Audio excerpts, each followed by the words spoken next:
Você já percebeu como algumas séries são como relacionamentos tóxicos? No começo tudo parece perfeito, tem química, empolgação, promessa de um futuro brilhante, e a gente vai investindo nosso tempo e energia e cria muita expectativa em cima disso. E quando você percebe, já está emocionalmente preso. Só que no meio do caminho, aquele encanto inicial começa a se desfazer, e o que era amor verdadeiro vira frustração. E com as séries acontece exatamente isso. Algumas começam tão bem que a gente jura que adiante vai ser muito lendário. Tá pronto para entrar na história da TV, só que aí vem os roteiristas e tomam decisões estranhas e corte de orçamento, pressão de estúdio e o resultado, bom, você já sabe. Finais apressados, personagens descaracterizados, tramas jogadas no lixo, fazendo como se parecesse que alguém pegou tudo que foi investido no emocional do público e dissesse: valeu aí pela audiência, agora se vira com o final meia boca. E é justamente sobre isso que a gente vai falar hoje. Séries que começaram no auge e conseguiram dar um jeito quase artístico de se autodestruir no final. Vamos revisar as histórias que tinham tudo pra marcar a época, mas que acabaram tendo um declínio muito grande, entrando na lista negra dos fãs. Mas antes de começar o vídeo, já pega seu cafezinho, se acomoda direitinho no sofá e bora pro vídeo. Mas sabe o que é que seria decepção mesmo? Era você ver esse vídeo inteiro e não deixar um likezinho pra gente. Dá essa moral pra gente, bora pro vídeo.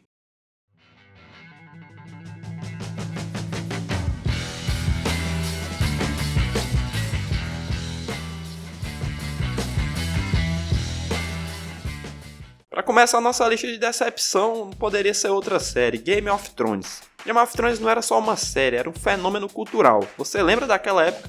Todo domingo parecia um feriado mundial, a internet virava campo minado de spoilers e se você assistisse no lançamento corria risco de perder amizades. Era a série que transformava todo episódio em um evento global, e não era à toa. No começo Game of Thrones era impecável, intrigas políticas, personagens complexos, batalhas grandiosas, reviravoltas brutais, e ninguém estava seguro. A morte de Ned Stark na primeira temporada foi um aviso, aqui não tem protagonista protegido, meu amigo. Isso deixou a audiência em choque e ao mesmo tempo apaixonada, porque era diferente de tudo que a TV já tinha feito. Mas aí veio a pressa. Quando a série começou a passar dos livros do George R. Martin, os roteiristas perderam o manual de instruções e aí começou a queda livre. O arco de Jaime Lannister é um dos mais bem construídos da série, foi jogado no lixo, anos de redenção e ele volta para um relacionamento tóxico como se nada tivesse acontecido. A Daenerys, que era um símbolo de libertação, vira vilã genocida praticamente do dia pra noite. Nada de desenvolvimento gradual, nada de lógica interna, nada. Só uma decisão apressada porque a série precisava acabar.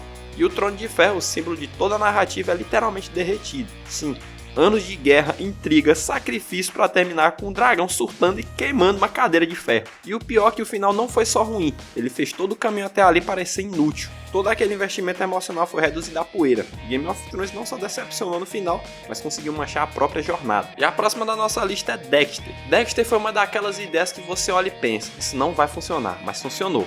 Um serial killer com um protagonista que trabalhava como perito forense, escondendo seus crimes enquanto seguia o código moral torto. Era ousado, sombrio e viciante. O começo era eletrizante. O Michael C. Hall entregava um personagem fascinante. Ele era frio, calculista, mas com uma humanidade perturbadora. E o público não sabia se odiava ou se torcia por ele. E essa ambiguidade era o coração da série. Só que conforme as temporadas avançaram, o Dexter foi perdendo a sua força e as reviravoltas forçadas, vilões inesquecíveis e arcos repetitivos, que antes eram profundos, viraram uma fórmula. E aí veio o final da 8ª temporada. O homem que passou anos lutando contra os seus instintos, tentando equilibrar sua vida dupla, termina como lenhador. Isso mesmo.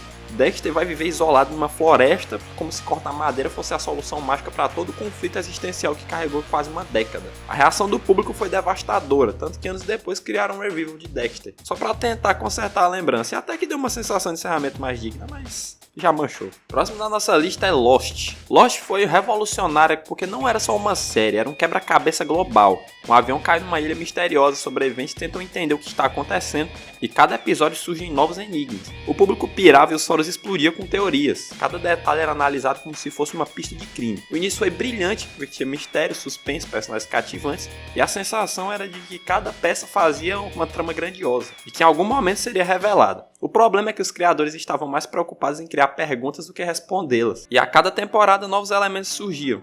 A escotilha, os outros, a fumaça preta, viagem no tempo. Era como se eles estivessem construindo uma pirâmide de mistérios sem nunca colocar uma base. E o público aguentou porque acreditava que o final ia ser uma grande resposta. Só que no final foi um banho de água fria. Depois de anos acumulando perguntas, a explicação foi espiritual, vaga e genérica. Um desfecho que foi mais ou menos um não sabemos explicar tudo isso, então vamos apelar pro misticismo e encerrar por aqui. Valeu!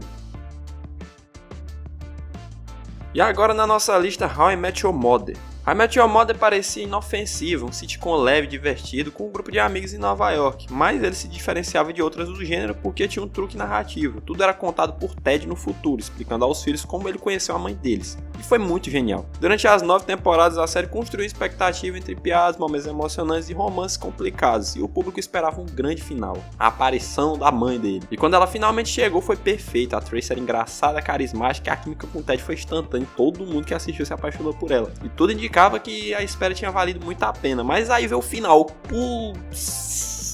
Essa série simplesmente jogou tudo no lixo, porque ela morre de forma descartável, como se fosse um detalhe irrelevante, e Ted volta para Robin, cara, não faz sentido. Como uma pessoa que assistiu essa série, esse final foi uma bosta. E eles voltam pro ponto de partida, e o impacto foi muito devastador, porque não foi só triste, foi incoerente. Foi como se os criadores tivessem ignorado 9 anos de construção para usar um final que já tinham gravado desde a primeira temporada, mas que não fazia mais sentido depois de tudo que aconteceu. Tanto é que eles criaram até um final alternativo. A Met Your Mother tinha tudo para entrar na história como uma das melhores sitcoms modernas, mas falhou justamente no final, e acabou virando um final de merda, falando sério. E pra encerrar nossa lista, vamos pra Prison Break, porque fugiu totalmente da lógica. Prison Break foi um estouro, porque o conceito era simples e brilhante. Michael Scofield era um gênio que se deixa prender de propósito para ajudar o irmão a escapar da prisão, e toda a trama estava tatuada no corpo dele, transformando essa série numa mistura de suspense, ação e quebra-cabeça. A primeira temporada foi eletrizante, cada episódio deixava o público na ponta da cadeira, e no final a fuga foi um dos momentos mais empolgantes da TV nos anos 2000. Era pra acabar ali e ponto final. Só que o sucesso falou mais alto e o dinheiro também, né? Aí começaram os problemas. Depois da fuga, a série perdeu o rumo, porque criaram organizações secretas, conspirações internacionais, tramas cada vez mais absurdas,